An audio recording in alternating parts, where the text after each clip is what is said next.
hari ini kita akan mendengarkan sebuah cerita. Dan cerita hari ini berjudul Lalat dan Madu. Sekali lagi ya, Lalat dan Madu. Semua pasti penasaran tentang cerita ini. Ayo sama-sama kita dengarkan ceritanya. Di suatu tempat tinggallah sekelompok lalat, dan mereka terbiasa memakan makanan sisaan yang dibuang oleh manusia. Wow. Dan pada hari itu mereka mendapatkan banyak sekali makanan. Tentu saja mereka merasa senang. Wah, hari ini banyak sekali makanan yang kita dapatkan. Lalu lalat-lalat yang lain berkata, ayo kita berpesta karena hari ini banyak sekali makanan yang kita dapatkan. Tetapi ada seekor lalat yang tidak ikut makan bersama dengan mereka. Dia hanya melihat dari kejauhan. Lalu teman-temannya memanggil, hei, ayo ikut makan bersama-sama dengan kami. Hari ini kita punya banyak sekali makanan. Tetapi lalat itu berkata, emangnya kalian tidak bosan makan makanan yang sama setiap hari? Kalau saya sudah bosan, saya ingin makanan yang lain. Terus kata teman-teman begini, kita sudah biasa kan makanan seperti ini, kita harus bersyukur karena hari ini kita dapat banyak sekali makanan. Tetapi lalat yang satu itu tidak mau adik-adik, padahal sebenarnya dia itu sudah kelaparan. Aduh lapar, tapi aku pengen makanan yang lain, aku gak mau makanan yang itu lagi. Akhirnya dia pergi, dia terbang dari tempat temannya itu.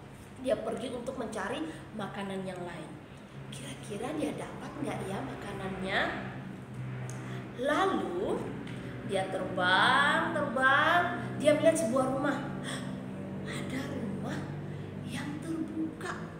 Aku mau ke sana, mungkin ada makanan yang lezat di sana. Dan tiba-tiba dia melihat ada setoples madu. Dan madunya itu terbuka, tidak ditutup. Dia lihat, wow, madu. Nah, ini makanan yang aku mau. Ini madu sangat lezat rasanya. Karena dia berpikir, aku harus cepat-cepat makan madu ini. Kalau tidak, nanti teman-temanku tahu di sini ada madu, nanti mereka juga mau. Aku nggak mau berbagi sama mereka. Madu ini hanya untuk aku. Waduh adik-adik, kita kan harus berbagi kan? Kalian sudah kan suka diajarin sama mama, papa. Di sekolah pun suka dikasih tahu kalau kita harus berbagi dengan teman kita. Tapi lalat ini tidak mau. Dia mau memakan madu ini sendiri.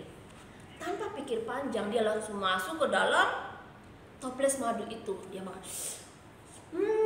Madunya lezat sekali, manis sekali. Aku suka ini. Dia terus memakan madu itu sampai dia merasa akhirnya kenyang juga. Sekarang aku mau pulang. Aduh, ini kenapa? Kok kakiku nggak bisa diangkat? Aduh, adik-adik. Dia tidak bisa keluar dari dalam toples itu karena dia badannya sudah berat karena kekenyangan, dan madu itu juga lengket. Jadi kakinya bisa, tolong aku, bantu aku keluar dari tempat ini. Tapi sayang sekali, tidak ada yang mendengar dia ketika dia minta tolong. Akhirnya dia terkurung di dalam toples madu itu sampai dia tidak bernyawa. Nah, pesan dari cerita ini adalah kita tidak boleh serakah. Serakah artinya itu rakus. Jadi semuanya hanya untuk kita tidak mau berbagi. Dan juga kita harus selalu bersyukur dengan apa yang sudah kita punya. Jadi kalau adik-adik sudah punya 2 mainan, terus teman aku kenapa mainannya banyak, aku cuma 1. Itu artinya adik-adik tidak bersyukur. Oke, semoga kalian suka dengan cerita ini. Sampai jumpa lagi. Selamat tidur. Kakak mau tidur, Missnya mau tidur.